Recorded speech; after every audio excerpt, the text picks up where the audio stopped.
Okay, so once you've cut out your blank, determine which way you're going to run the handle. Yeah, I don't really have an exact measurement on how much handle. I usually go, it's just, I eyeball it, and I'm pretty consistent with that. And it's usually about, I guess, 1/2 inch, 5/8 maybe, I'm not sure. So, once you determine that's the size, you got to get this end sanded, because once you do glue up, forget trying to sand the end of this. And being that it's end grain, that makes it even harder.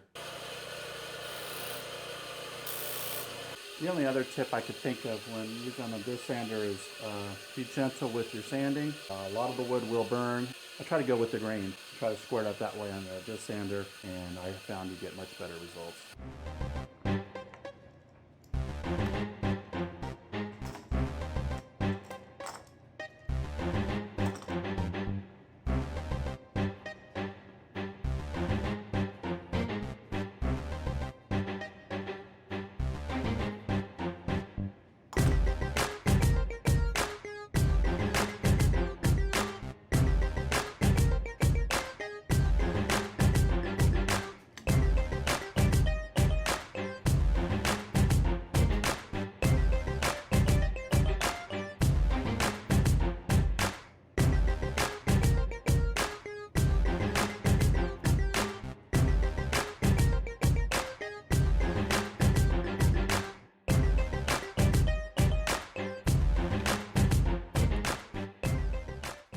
What I tend to do with this template, it is cut to actual size. Now, normally you can just take and you put it right here to the end of where your handle will be. And there you go, you have perfect alignment.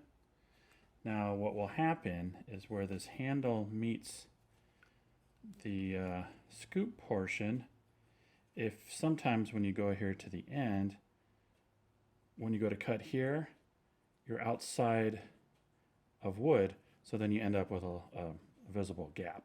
Slide it forward so that where the handle meets a scoop, you're just inside of that. So that way when we draw our line, we're going to be through wood every step of the way. One thing to be mindful of when you get ready to cut out this shape is you can see that this handle is going to be above your table surface. It's really not a problem.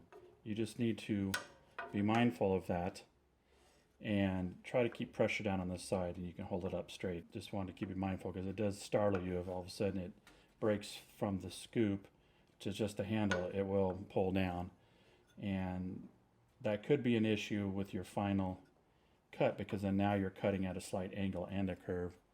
So for the most part, it's not really going to make any difference, but this is just something worth noting, that when you cut this, either cut it already pressed down or just keep the back down, and you're going to have to kind of lift up here on the back, you know, give it some support, but then as you get close, you'll just finish pulling it through.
Now you can cut the shapes in any order you want to, whether it's the sides or the bottom, but what I have found is by doing this profile first, it makes placement of your template that much easier. If I can find my pencil. Okay. See, now that we have the contour, when you lay this in, it follows it more naturally. It's a lot easier than when you had it on the rounded. This is just so much easier. So you can see. And again, like before, you kind of visualize it because you want to make sure we want to cut through all of this. And if you don't, it's okay. You can sand it, but this will save you sanding later. And for the most part, if your top is pretty flat, you can just lay this just like that, flat with the surface.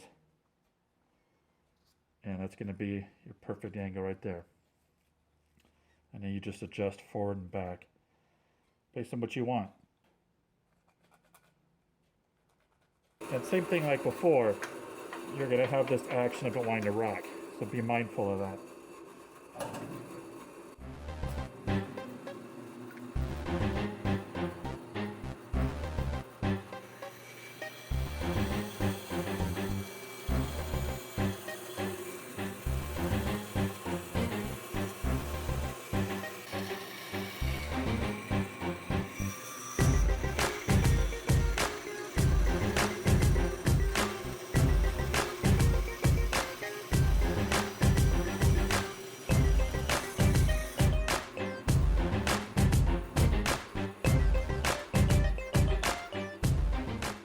Just like that.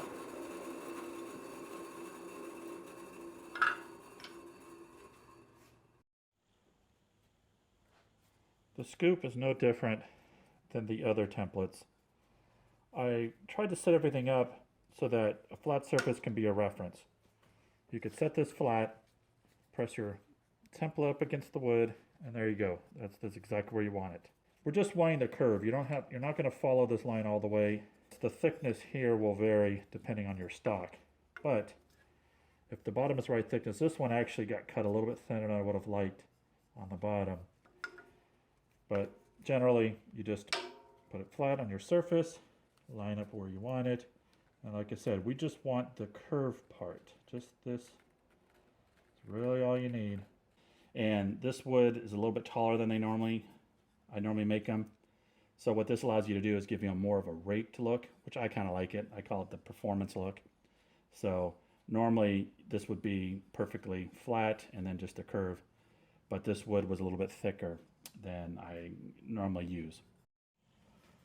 Okay, earlier I might have given you some not so good direction.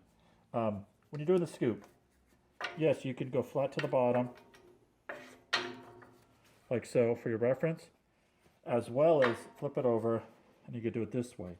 So I was stating before, if you went to the bottom and the piece is thicker, you're going to get a raked look. Well, if you don't want that, just do it the opposite.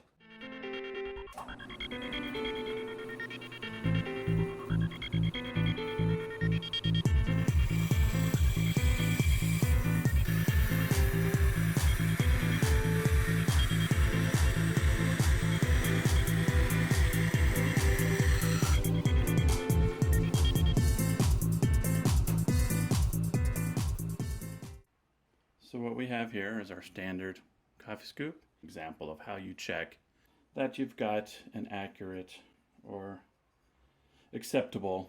I just make it a nice leveled scoop so we make sure we're as accurate as possible. Try to make sure it's as close to the edge as possible. And you simply go like this, nice smooth over, and there you go. There's your perfect scoop. Now normally when you will have done this for the first time, you'll probably have at least 1/4 inch more than you need. The main reason why I call this the Keurig coffee scoop. So using a traditional scoop, it just doesn't work. However, using my scoop, you do one little level it out, and in we go. Look at that, nice and easy.